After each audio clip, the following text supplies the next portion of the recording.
मेरा विजिट का पर्पस बहुत क्लियर है। सभी शांति से करेंगे, हम सभी करने वाले हैं।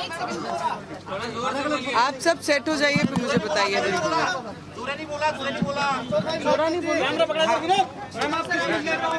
और 14 दिवस जेल में होती ना। आपने जो पूछा मुझे कि मेरा पर्पस क्या है दिल्ली आने का, दिल्ली मेरा अधिकार एक घर है।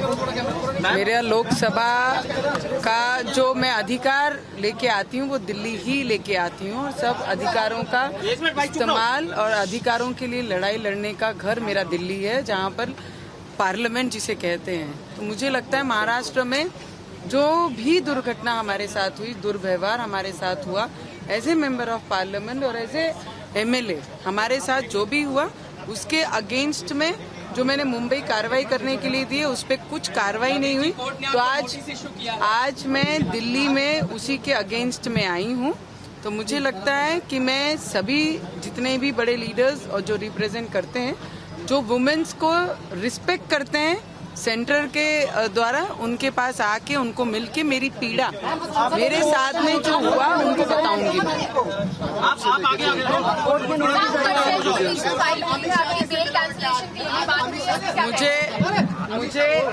मुझे लगता है कि जो भी कोर्ट ने आदेश मुझे दिए थे, जो मेरे बेल एप्लीकेशन ऑर्डर में थी कि पर्टिकुलर ये सब्जेक्ट पे मैं बात नहीं करूंगी, पर एज ए लोक प्रतिनिधि लोकतंत्र में संविधान ने मुझे जो अधिकार दिया है वो पर्टिकुलर सब्जेक्ट को छोड़कर मैं बाकी सब्जेक्ट पे बात कर सकती हूँ। मैंने उस सब्जेक्ट को हाथ ना लगाते हुए जो मेरे साथ लॉकअप में हुआ, जिस तरीके से दुर्व्यवहार हुआ, जिस तरीके से जेल में मेरे साथ अत्याचार हुआ, मेरे हेल्थ इशू डॉक्टर लिख के देने के बाद भी मुझे जेल से चेकअप के लिए नहीं लेके जाया गया, इस विषय को लेकर बात करना ये अधिकार मुझे संविधान ने दिया है।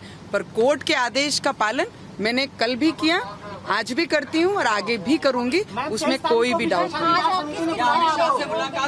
आज मैंने ओम बिरला जी का टाइम लिया है और 5:30 बजे मैं ओम बिरला जी को मिलने वाली हूँ। एज ए लोकसभा मेंबर मेरे चेयरपर्सन को मिलके मेरी जो पीड़ा, मेरे साथ जो दुर्व्यवहार या महाराष्ट्र में उद्धव ठाकरे जी के द्वारा मेरे ऊपर अत्याचार किए गए, वो एज ए चेयरपर्सन उन्हें बताने का काम मेरा कर्तव्य बनता है और उनको आके वो बताऊंगी।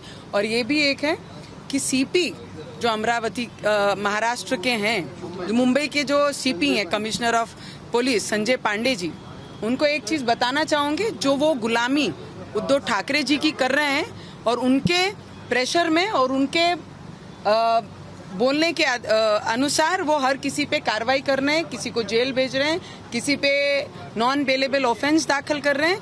वो 1 महीने के बाद रिटायर्ड होने वाले हैं, तो इसका मतलब ये नहीं कि उनके पाप धुल जाएंगे, उसके बाद भी उनके पाप बाहर निकलेंगे।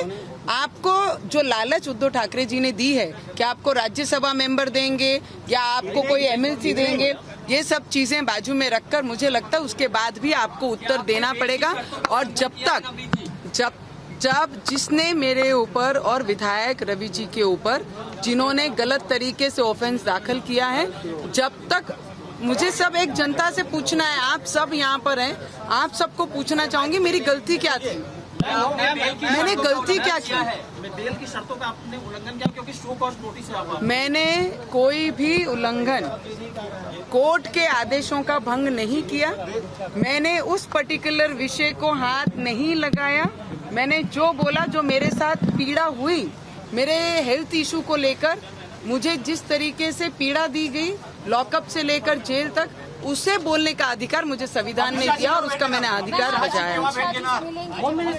100% मैं सभी का समय लेऊंगी और लेकर वहां तक जाऊंगी। दादा, मी अमित शहाजींना जे महिलांना रिस्पेक्ट करतात, देशाचे गृहमंत्री आहे ओम बिर्ला साहेब, आणि मोठे अजून जे लीडर आहे ज्यांच्या हात पूर्ण राईट्स आहे, जे महिलांना रिस्पेक्ट करतात, तिथपर्यंत मी त्यांचा दार ठोकण्यासाठी जाणार आणि त्यांना मी न्याय मांगण्याची पूर्ण गुहार लावणार है। मुझे लगता है पीएम साहब को भी, हमारे मुख्यमंत्री जैसे वो फ्री नहीं है पीएम साहब, हमारे मुख्यमंत्री दो साल कार्यालय नहीं जाते हैं मुख्यमंत्री के। पीएम साहब तो हर मिनट ये देश के लिए देते हैं। तो हम भी देश के मिनट में 1 मिनट जरूर मांगूंगी पीएम साहब से कि हमारी पीड़ा उन्होंने समझनी चाहिए, सुननी चाहिए। पर मुझे ये जरूर विश्वास है कि अभी तक उन्होंने इस चीज की पूरी जानकारी ली होगी, पूरी माहिती इन्फॉर्मेशन उन तक पहुंची है।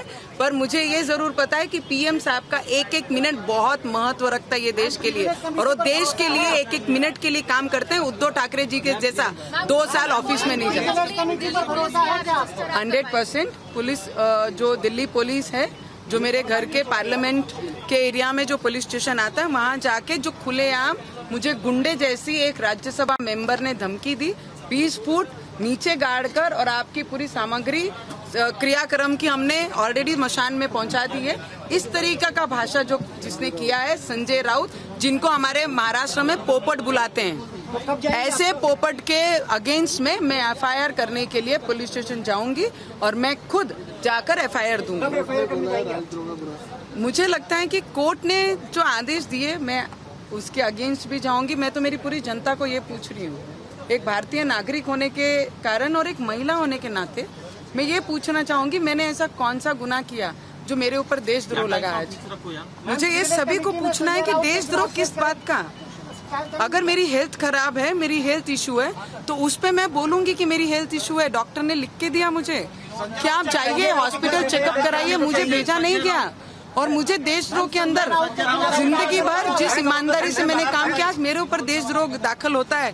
तो महाराष्ट्र में कोई भी ऐसा व्यक्ति है न्याय के लिए नहीं लड़ेगा, न्याय के लिए बाहर नहीं आएगा। क्या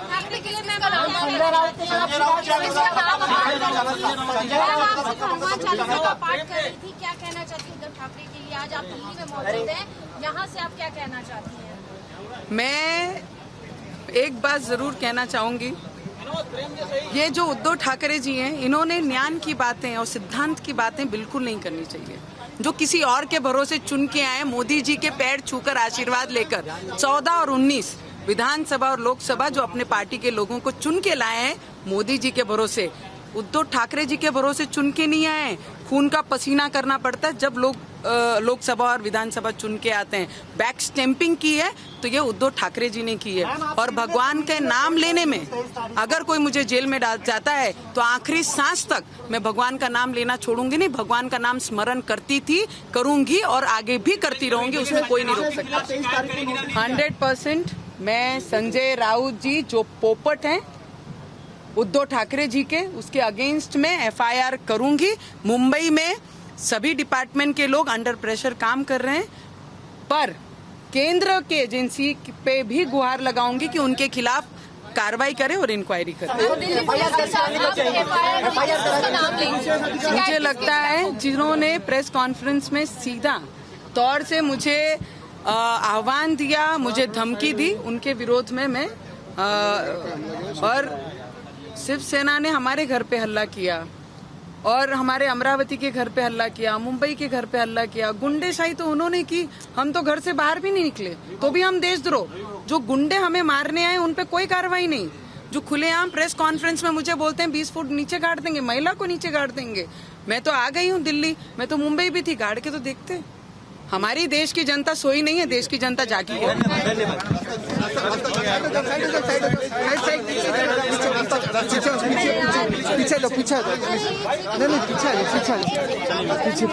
पीछे मैडम प्लीज। तो घर पे हो जाएगा।